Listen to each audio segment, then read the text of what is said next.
It is your planet. It is my planet. It is our planet. It's mostly my planet. And yes, ladies and gentlemen, it is Caster Semenya's planet. Planet Hog, baby. And it is the end of the O. As we know it. It's the end of the O as we know it. Oh, it is. I promise you it is. And we're going to talk about that today. We're going to talk about the drama surrounding Caster Semenya. I hope I'm pronouncing that correctly. And then we're going to talk about, tonight we're going to say goodbye. Goodbye to the Olympics. Because it's the end of the Olympics as we know it. Without further ado, ladies and gentlemen, I am on the BBC's website, bbc.com. So I came across this story while I was doing some digging into Japan and their troubling suicide numbers. And I was very intrigued by the caption of this because it said something about someone appealing testosterone levels in females. And I said, that's very odd. Why would I don't understand. I mean, if we're doing this, we're talking about someone who's doping. So why is this even an issue? Why is there a need to appeal? Yeah, if a female has elevated testosterone, she's probably doping. So I didn't understand why this was even necessary. So I went to BBC's website, and we're going to talk about an issue that I have with this article here in a second. And actually, we'll read through it, and we'll see if you can detect it. What my issue is with this article, and if maybe you take issue with the same thing. So anyway, as I was kind of looking through this, I'm like, all right, I don't really understand. Okay, so this person, Caster, are they taking testosterone? I don't really understand. Well, ladies and gentlemen, as it turns out, this person, Caster Semenya, is a hermaphrodite. She has both sets of tools. So I thought, wow, now this is an interesting thing. Because this is very different from the trans argument. Because in that argument, you're talking about a biological woman or man that is trying to compete against the opposite sex. But here, you have someone who was genuinely born into this condition. So I don't see that as the same thing. One involved a decision. The other happened naturally. I mean, so to speak. So I was like, that's interesting. But as I read the BBC's website, as I read this article, well, let's just dive on in.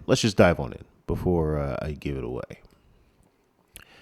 So the article reads, Caster Semenya takes appeal to European court over testosterone levels in female runners.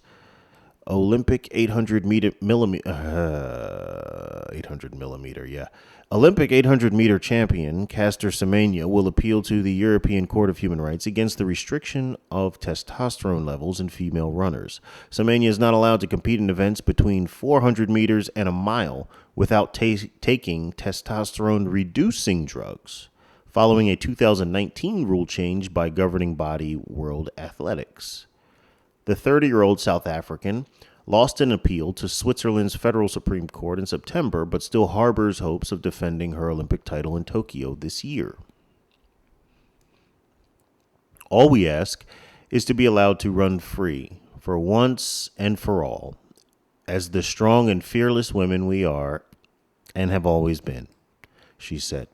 You know, I'm not even, nope. I didn't even wince when I read that because, of course, this is just a good move on her part in terms of strategy. You gotta say the horse shit, I guess, if you want to get this, if you're her. So, anyway, her lawyers will argue Switzerland failed in its obligations to protect against the violation of her rights. Athletics governing body brought in a rule that athletes with differences of sexual development, DSD, that's actually it's okay, it's got an abbreviation. Wow. Must take either medication in order to compete, must take medication in order to compete in track events from 400 meters to the mile or change to another distance. And I don't know if any of you have run track, but typically if you're a sprinter, you're not running the mile. You're just not. I mean, if you've noticed, they're built differently. Typically your sprinters have more musculature in their legs, meatier asses, and, you know, the people running the miles look like they don't eat regularly. So telling an athlete, especially at that level, to switch from sprinting to distance. Actually, I don't even know which one would be harder. I think it actually might be harder to switch from distance to sprinting, because sprinting is way more explosive. I mean, you could run distance just from, just pounding the pavement. You'll get it. It's just conditioning your body. But that explosiveness in sprinting, some of that is genetic, in my opinion. So them telling her to do this is basically precluding this person from competing in the Olympics anymore. The Swiss Supreme Court then temporarily suspended the ruling before later reversing its decision. It meant Semenya, who won the Olympic gold in the 800 meter in both 2012 and 2016, missed the chance to defend her world 800 meter title in Doha, having failed in her bid to prevent the governing body's rule change. In a statement after the Swiss ruling in September, World Athletics said, for the last 5 years, World Athletics has fought for and defended equal rights and opportunities for all women and girls in our sport today and in the future.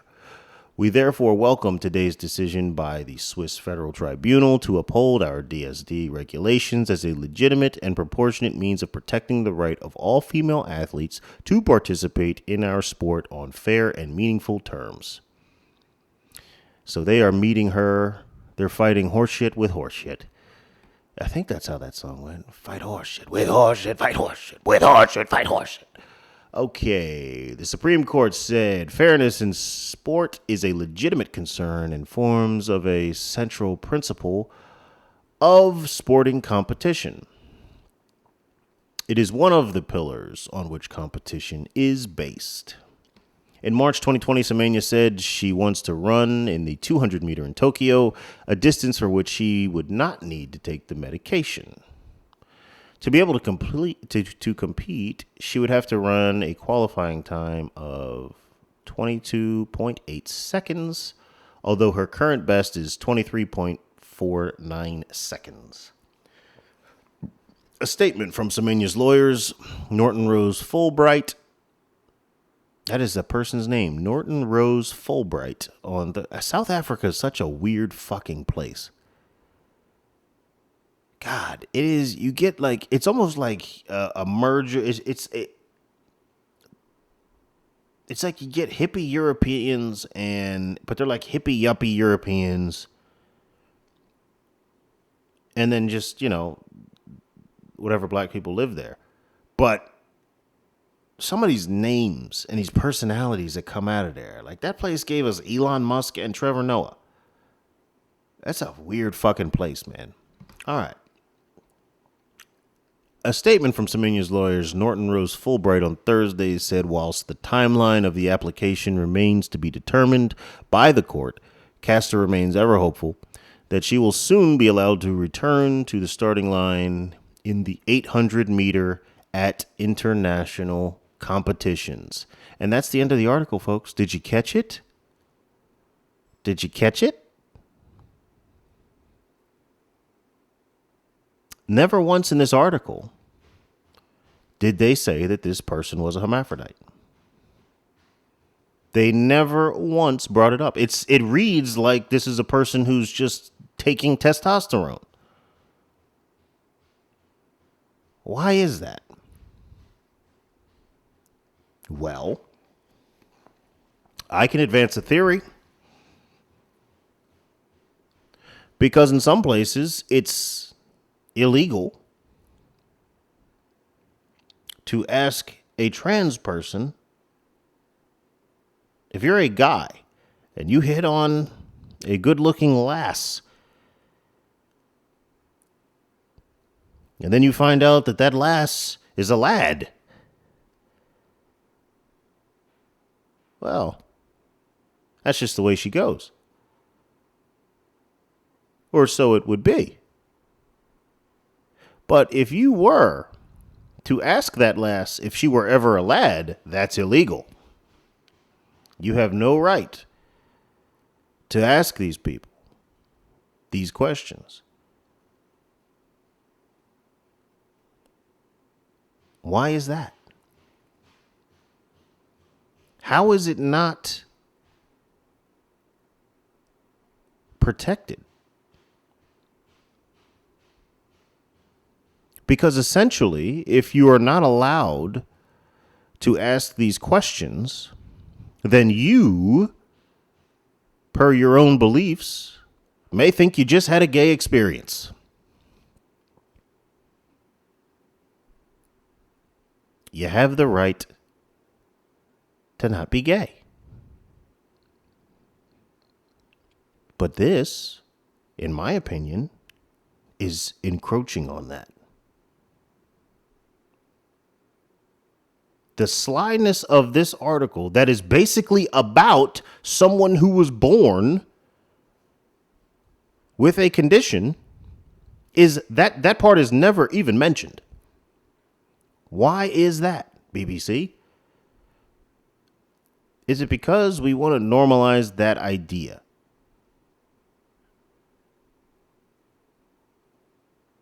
That if you aren't sure at what you're looking at, and if you're not sure if this was biologically done or paid for, you shouldn't ask. You can call it a leap, folks, but that's, in my opinion, that's the only logical conclusion I can come to. So after reading this article, I was even more confused, as you may imagine. But there's a picture in this article, and it will be down in the description box. Everything that I referenced today will be down there for you to peruse at your leisure. So I'm looking at this picture, and I noticed we have a very, well, as the kids say, she's got a hard face. That's a very hard face. And I said, that's an awfully masculine jawline there. Then and I'm going to say this next part very carefully, as my eyes traveled downward, no, it's not what you think. Get your mind out of the gutter. I noticed that Castor's quadricep is almost double those of the women who are adjacent to her in the picture. The picture actually provides a great juxtaposed image of both people, of, Castor and these other just, regular women. And you can see the differences in the musculature just in this still shot.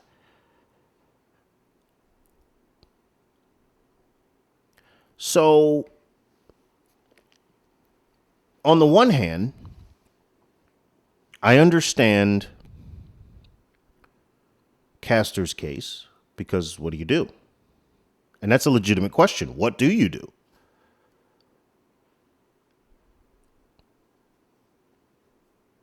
Personally, I think in the realm of athletics, testosterone trumps estrogen.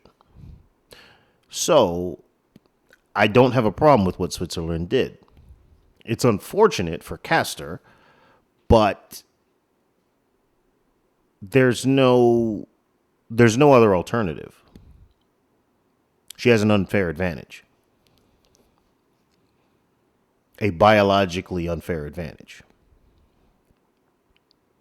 I mean, if Castor wanted to compete against the men, you know what? In this case, I wouldn't mind it.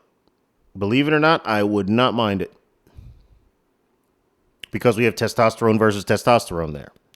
Granted, it's in different levels, but it's in different levels in men too. But you can't take someone who has something that enhances their ability and put them with people who don't. Again, especially in the realm of athletics. Testosterone trumps estrogen. I feel like in most things, but we're talking about athletics right now.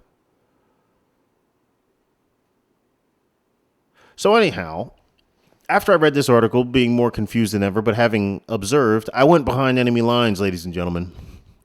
I went behind enemy lines because if I was like, look, this something doesn't smell right here. I just get a sense that this reads like a rainbow issue. So I went to Vox.com. And we are on Vox.com right now. We are behind enemy lines. We will try our best to make it through. The article reads, I am a woman and I am fast. What Caster Semenya's story says about gender and race in sports. And ladies and gentlemen, we hit pay dirt. Bocce. There it is. The constant scrutiny into the runner's medical history reveals what happens to women who don't conform to stereotypes by Anna North. Okay, Anna North. I am Makgadi Caster Semenya. I see why she goes by Caster. I am a woman and I am fast. So said the reigning Olympic champion in the women's 800 meter last year. A statement in a statement challenging rules that could threaten her athletic career. The rules issued by the International Association of Athletics Federations require some female runners whose bodies produce high levels of testosterone to take medication to lower those levels. Now, this is already providing a tidbit that the other one didn't, that we're talking about an issue between, she's not being singled out. Many saw the rules as a direct effort to target Semenya, okay, never mind, who is believed to have a condition that produces high testosterone. The runner appealed the new regulations, but on Wednesday, the Court of Arbitration for Sport ruled against her. Semenya's story is about the ongoing efforts by sports governing bodies to develop gender divisions that are fair to all athletes. But it's also about what happens when an athlete, especially a black athlete, doesn't conform to other people's ideas about womanhood. You know what? I'm just going to bet you that a white person wrote this. I'm going to click on Anna North right now. Yes, this is a white person. This absolutely reads like a white person. Absolutely reads like a white liberal telling you how you feel. But they're your allies, I guess. It says she covers gender issue, reproductive rights, workplace discrimination, LGBTQ rights, masculinity, femininity, and more. Okay. Jesus Christ. How do people get paid just to publish bullshit? Maybe that's what you think about me. In which case, keep writing, Anna. Certainly, this is a quotation here. Certainly, but by the way, before we move on, what happens to an athlete, especially black, why I said this sounds like a white liberal wrote it is because there was no cause to inject race in this. And usually when they do it on behalf of black people, it's in an issue that it doesn't make sense that they would. Like the world is no longer flummoxed by the sight of a black athlete. They just aren't. So that's how I knew this wasn't a black person that said this. It makes no sense. But you do use it as a shield, a political shield. Because I'm hiding behind black people, there's nothing, you have to agree with everything I say. You can't attack me. When the masses wake up. When the masses wake up. What a day. Quote, certain bodies are never allowed to be female, are never allowed to be women, are never allowed to just be. Pigeon Pagonis. This bitch's name is Pigeon. Doing the pigeon. What was that? I think that was Sesame Street. This person's name is Pigeon. Of course they were going to become an activist. Why do you do this to your kids? If you name a dumb bitch Pigeon, you are pigeonholing her to forever remaining a dumb bitch. I feel bad for this person. I really do. You shouldn't be allowed to do this to kids. Anyway, Pigeon Pagonis, an intersex activist and co-founder of the Intersex Justice Project, Jesus Christ, told Vox, quote, what I think this comes down to is Castor's faster than white girls, and she made them cry. Yes, because little white girls grow up knowing that they cannot be defeated in track. In fact, that white people have such an outstanding history of dominance in track and field. This is nonsense.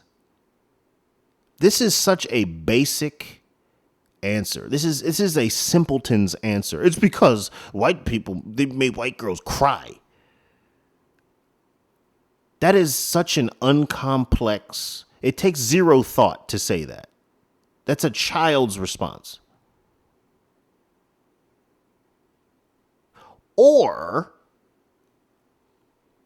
it's because people train a lifetime for this. People train for 20, sometimes 30 years. The Olympics is really fascinating to me. Because these people, like, I remember I saw a docuseries, I can't remember where it was, but it followed them and just kind of their regiments and what they do, and it is really amazing. And then to reach the apex of whatever your particular sport is, and then to have it kind of taken from you for circumstances that you can't train to overcome, I understand that argument, and that's a valid argument. This person doesn't, because this person was probably never athletic. This person's name is Pigeon, okay? This article goes on for a little bit more, with a lot more quotations from a lot more people like Pigeon, and I'm just not going to... Oh, look here. I just scrolled down. It says that the term hermaphrodite, the Intersex Society of America deems stigmatizing and misleading. All right. Well, it describes something that we all understand what it means. So it serves a purpose. When someone says that, you understand what they're talking about. So we'll leave it there. Anyway. And now, ladies and gentlemen, it's the end of the O as we know it, because this is a very interesting issue.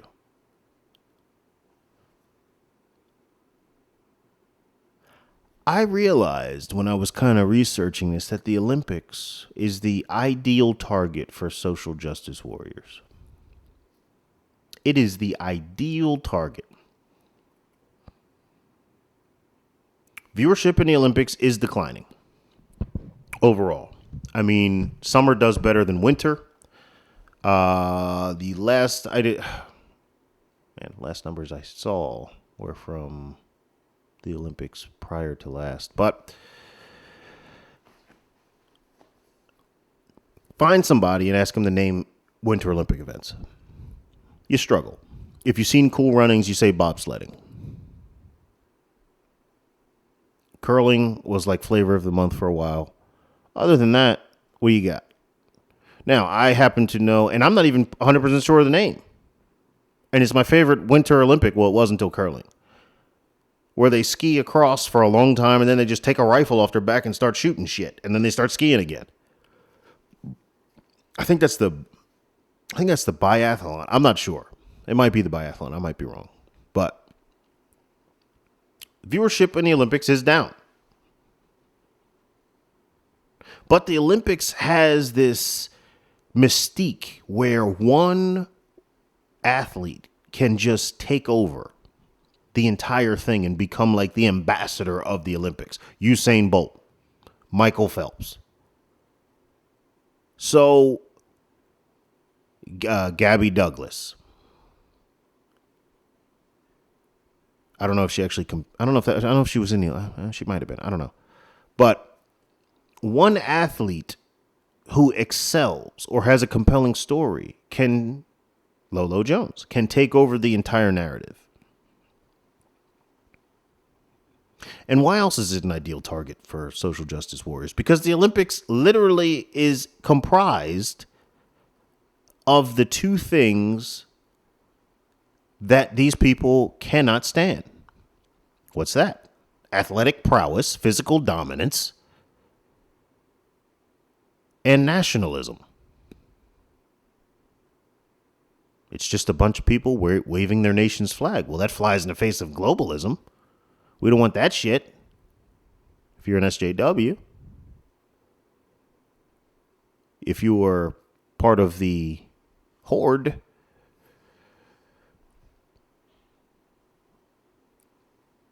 it's a low-hanging fruit. And they will use somebody like Castor to advance their cause. Even though she's not, I don't know, maybe she is part of it. I have no idea. Well, okay, so she is married to a female. So I don't know, I guess she's lesbian.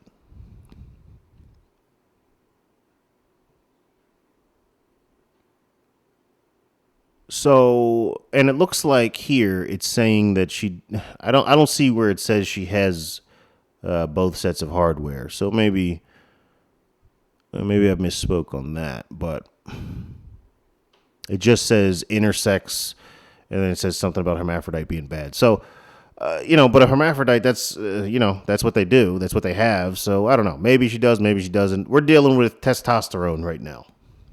Get your minds off of dicks, people. Anyway,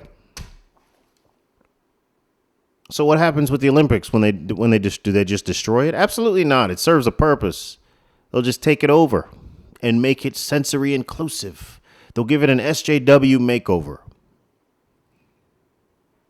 And instead of it being about nations and nations representing, it's going to be about all these different social groups that they create. And do we have enough representation there?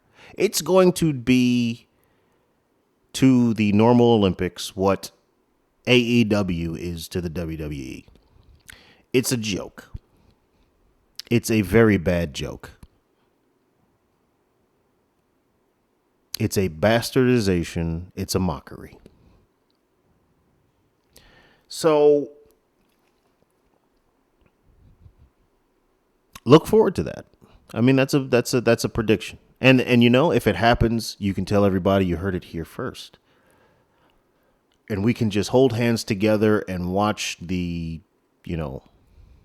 poly amputee, bi-curious, queer, non-gender conforming team compete in a sprint marathon.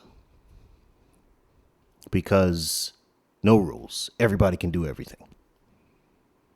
It's sensory inclusive. Now, what would be funny is if they did it by race, right? Because they want more POCs represented, because that makes white liberals feel better about themselves. It helps salve their inner thoughts and their inner fears. And then they accidentally put all these groups out there, all these groups of non-white people. And then they'll have like one token group of white people because they hate themselves for whatever reason.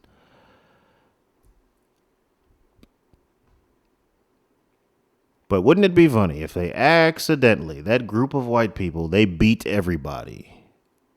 And then the SJWs have to live with the fact that they made Hitler's dreams come true. Anyway, ladies and gentlemen, that's all I've got for you today. Goodbye, Olympics. It's the end of the O as we know it. But I appreciate you all tuning in.